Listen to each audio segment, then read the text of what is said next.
Hello everybody, welcome to Raising Vibrations. You with Simon today, and we're going to be looking at another subscriber chart reading. And as always, I'm super excited to be talking about astrology and going deep into the nature of the psyche of the souls that come onto this earth to work through the material that they need to work through. So this is another video for us to really get deep into understanding the chart from that perspective, and also looking at how evolutionary astrology can help us get to the bottom of what the soul's trying to do. Okay, so as we can see here, we've got a Pluto in the 10th house, and this soul is Pluto in the 10th house in Leo. So already what we're dealing with over here is a soul that is working to understand the nature of their life through desires around, what is my life purpose? And how do I achieve that life purpose? By dedication, by hard work, by, putting in the time slowly and delicately to achieve whatever my goals are, to achieve whatever my desires are, right? And I actually have this placement, which I've mentioned in other Pluto 10th house videos. And for me, it's a slow progressive change that takes place in terms of how I reach my goals, how I reach my sense of what is the level of success that I wish to aspire to be. When Pluto's in the 10th house, this is the soul that, pardon me, is coming into the world and saying, I want to lead. I want to take charge of my life. I want to meet my life and its requirements through, like I said, dedication.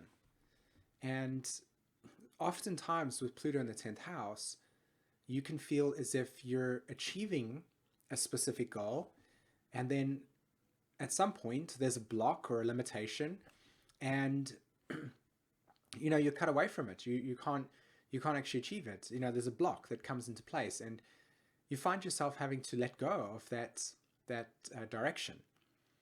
And it can be deeply disturbing to you at an emotional level to feel like you could be failing in your life, or that you're not able to fully embrace, the level of maturity that you feel that you want to live with and be with, into yourself, because of all of the time getting to a certain point, just under the point of success, the point of achieving something. And then you get blocked, right? You get stopped there. And of course, futility is a key word that comes with Pluto in the 10th house, all right? Now, Pluto is in Leo, so from a generation perspective, you're coming into this lifetime and you're saying, okay, well, a big part of my life is creative life force, right? Is how do I succeed at my dreams and my aspirations and the purpose of my life? What is my life purpose? How do I get recognized in the world? How do I get seen in the world? These are the contents of what Pluto in the 10th house can reflect. Now, of course, if we look at the nature of the south node, it's right next to Uranus, okay? So the south node's at 27 degrees Cancer, and Uranus is at 23 degrees Cancer, and they're in a very strong conjunction together, right? Very strong conjunction. And, this means that in prior life dynamics, there's been a lot of sudden changes to your immediate environment around safety and security that has led to a feeling of, can I really trust things? Do I really know that they're secure? And is there safety that I can use as a way of making choices in my life, right? These are deep subconscious memories that can come along with Uranus conjunct the south node. And it's simply because prior life memories, i.e. memories of early life environment, or any potential memory for that matter in the most recent incarnations that you've had, Uranus is trying to shake things up around what you considered or constituted your faith to be, your belief system. So you might have actually come into this world and have had sudden changes around who believes what and what is the truth, and You might have also been into a family in which there was a deep conditioning around religion, that the underlying reason for that conditioning, or the reason why religion would have been there, is because of a need for security. And this would have been maybe how your parents, Pluto in the 10th house, would have told you that this is what was important, and as a way, how you would actually find life purpose. Now, again, with Uranus conjunct the South Node, this is shocking and unpredictable events that could have changed or fractured what is constituting as security, right? Safety. And you just need to go back to your life environment to see how radical changes would have upset the biorhythm of, again, what you feel safe with as a child. And this all has to do with the need to, like I said, change the pattern, right? Liberate from the conditioning of the past, and especially around the identity or the groups or traditions that are linked with some form of belief system. Okay. Okay, my throat's a bit scratchy today, so pardon me for that. Now, when we look at the North Node in the chart, we see that's in the 3rd house, Capricorn, and the planetary ruler of that energy is Saturn, right? Saturn is the ruler of your North Node. It's sitting in the 1st house, Scorpio, at 1 degree, literally conjunct my sun sign. So this can be a very confrontational energy. You know, you could actually, when it comes to what your North Node looks like, what your life path looks like, it can be perceived as somebody that has a lot of confrontation, you know, that appears to stand up for their rights, to challenge the status quo, to ask the questions that leads to, again, almost a deep confrontation. And I suspect that with Saturn on the ascendant over there, there's a tendency to have been projected on that if you chose your authority, in other words, if you chose to be who you are and what your life is about, a lot of people actually consider you to be abandoning your faith, or letting go of your faith, or choosing to be deeply radical in your behavior that leads to feelings of loss or betrayal.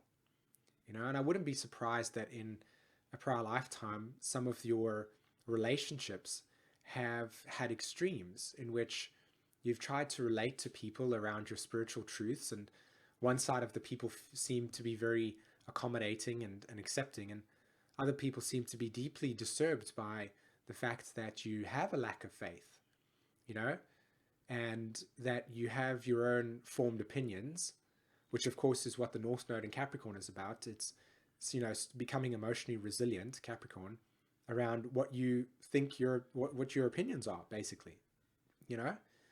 And this, of course, with the North Node in Capricorn and the planetary ruler being in Scorpio, the underlying essence is, I'm going to, like I said, Scorpio, I'm going to be very intense, but I might also feel deeply disempowered, right? The polarity to this exists as well with Saturn in Scorpio, the potential to be disempowered around feeling that other people's authority has control over you.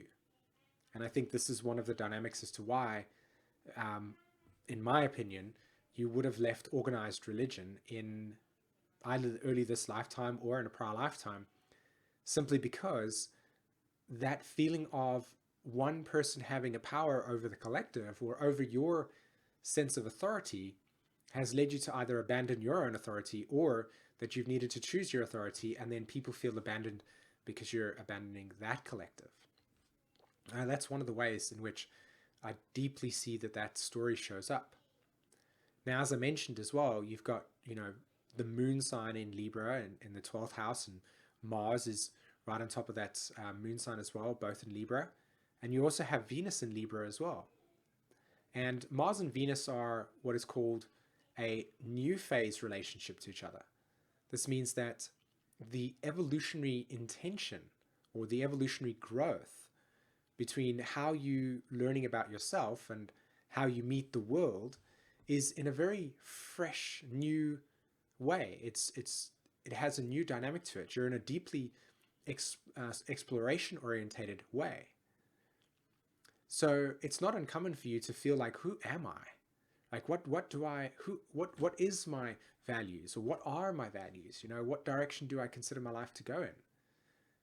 So with Venus in Libra and with Mars in Libra, both of those energies are actually looking to emotionally connect with other people and to initiate different types of relationships in order to actually get feedback from the different types of ways that you relate. And it's through that feedback that you get to see, oh, this is what I like, this is what I don't like. And again, being in the 12th house over there, I think this is definitely something that can actually appear in your life as hidden. In other words, it might be perceived as if you're feeling a little bit mystical or uncomfortable around what you or how you present yourself to the world, which can create that projection-orientated allure that says, "Oh, I'm exploring spirituality, but I'm also trying to do it in a way in which if I were to be caught or exposed, then I would have to face the emotions of people that really don't understand me." Okay. Well, I hope that you got something out of this conversation today, and I hope that for everybody that was watching this video that you also got some value out of this. I'm always excited to hear your comments and opinions and what you saw in the chart as well for the person. And as always, thanks very much for listening. Have a wonderful day, and take care, everybody. Bye-bye.